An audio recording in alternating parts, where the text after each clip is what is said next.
So can Catalyst Game Labs keep up with Battletech? That is the question we're going to explore in this vlog. And this question, I think it's not as straightforward as we think, because how Battletech has been forced to evolve, how it has been forced to evolve over the years, it's kind of gone its separate way, and it's kind of independent from the officially supported miniatures. Now, we're going to be drawing in some parallels with Games Workshop here, because that is an example of not only a different supply chain and a massive difference in size. I mean, the scope of 40K players compared to Battletech players, but also how 40K, Warhammer 40,000 specifically, Games Workshop 40K specifically, has taken a different approach from Battletech. Now, in all fairness, Catalyst is coming very, very late to the game, given the age of Battletech, and there were a lot of events out of their control. The question is, can they get it back under their control? I don't necessarily believe they can. So the smart business decision, or the most optimal, would be to embrace certain changes. So you jump into a miniature wargaming system, in this case, Battletech. And Battletech is a little bit different in that you can play on a hex map with markers and tokens. You don't need miniatures to play. Absolutely, I recommend miniatures. Absolutely want to take advantage of those tools, that tech, that talent. Playing with miniatures on a hex map or a wargaming table, it really pulls you in to the narrative of the game. So this idea of Battletech being a miniatures-based game, while it's not necessary, I would say it is a miniatures-based game. Warhammer 40,000 is completely a miniature-based game. The game is not first. The miniatures are an excuse to utilize the rules. From that perspective, though, if we look at Games Workshop, they have controlled their IP. They have controlled their miniatures since day one. You can only play with Games Workshop miniatures. And I'd say for like 95%, your only option is to utilize Games Workshop miniatures. The reason is twofold. One, they've aggressively pursued their IP and ruthlessly Chapter House Studios. That's all I need to say. And second is they have been constantly adding and producing to the miniatures over the years, where you say, like, yeah, this is a Games Workshop game. I'm going to go in with that. Now, if we look at Battletech, it's been kind of on and off. It's there. It's out there. The miniatures are available. They're not available. They're supported. They're not really supported.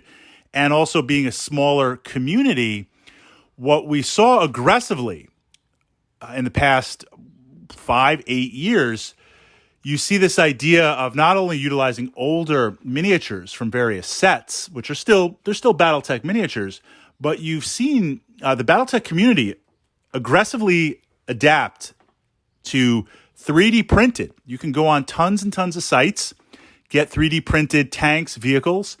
We see third-party miniatures that are produced for Battletech, other sci-fi miniatures.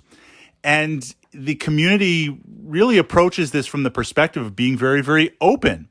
When I was looking for some attack helicopters to substitute for my Warriors, or even downgrade the Warriors to just like a machine gun armed helicopter for reconnaissance and basically spotters for my LRM spam, my friend had some amazing, I don't even know what miniature line they pulled them in from, some like modern warfare type thing.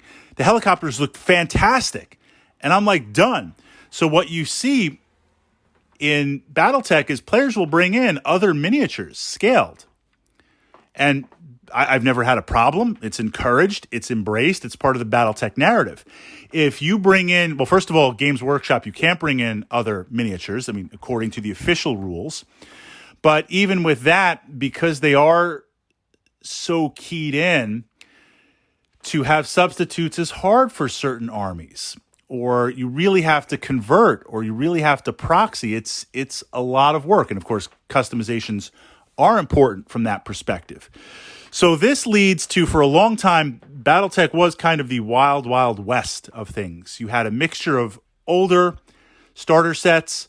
You had a mixture of the Catalyst previous starter set before the game of Armored Combat, which was fantastic value. You've got the medals and the recast from Iron Wind medals, which still look fantastic, and I'm still acquiring a number of pieces that I want to add to my collection. You've got the 3D printed, you've got third party, you've got a lot. Catalyst now launches and very bold, very ambitious, and so far flawlessly pulling it off given the twofold scope of the size of Catalyst, navigating that, and second, the Battletech community. And I don't mean this in a negative way. It's a very positive way. The Battletech community is very, very small. I mean, we're passionate. We're out there. We're dominating, supporting a lot of social media. But we tend to be more vocal than the 40K community. And I'm an enthusiast of both communities. Warhammer is a massive game. It's number one. So naturally, you're going to see that push and that momentum. What Catalyst has done is very amazing and commendable from my perspective. They have the Game of Armored Combat. They have the starter set. You want to get both of those. They're putting out the Lance packs as they get put out. So now you see updated, quote, official models for Battletech. And this is attractive for someone new coming to the game because like any wargaming system, it's very overwhelming. What do I buy? What models? What scale? What units? I don't even know what this tank does.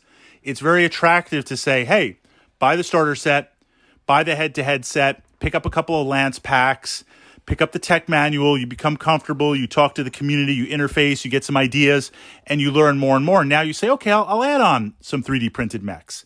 I'll add on some of the different tanks, or maybe tanks that could be 2 or 3 different builds, and pull it in that way. So it's important to have this momentum. Okay, the question I'm asking, is this sustainable? Can Catalyst keep that production level up, especially as the demand increases and more Battletech players come online? And does Catalyst want to keep that up? Because they do have competition. Jumping back to Games Workshop, 40K, there's zero competition. Meaning if you want to play in the Grimdark, it's Games Workshop miniatures. That's it. I mean, you could do your custom cultist army, but that's very, very rare. And there's zero other competition. You go to the gaming store, it's just a shelf of GW stuff. Battletech, they've got the Catalyst plastics, but there are a lot of entries in to third party, other producers, other miniatures that are regularly stocked for Battletech. So from that perspective to Catalyst, there is direct competition. And these miniatures are they're not billed as Battletech. They're not infringing on anything, but futuristic sci-fi tank number 1 that's in scale can be utilized for any futuristic sci-fi game. It easily incorporates into Battletech, and it looks absolutely fantastic. And it scales and combos with the models flawlessly, given the scale. So exploring this, when they released the Game of Armored Combat starter set, which I was very impressed at because that wasn't crippleware. This wasn't getting into X-Wing miniatures where they give you a little bit of a taste and now next thing you know, you're like hundreds and hundreds of dollars into the system.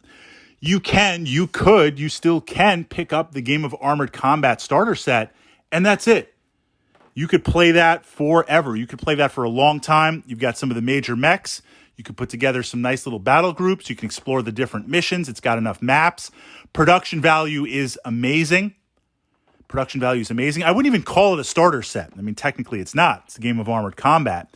But from that perspective, Catalyst pushing these things out, can they keep them in production? Can they keep up with the demand since they don't own the entire Battletech market?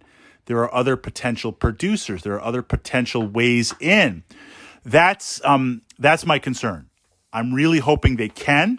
I'm really hoping they do. I wish them tremendous success, continued success. And again, certainly there's been a couple little missteps here and there, but given the size of the company, given the scope of Battletech, and taking that radical jump to producing these fantastic Lance packs, I finally got an official Marauder.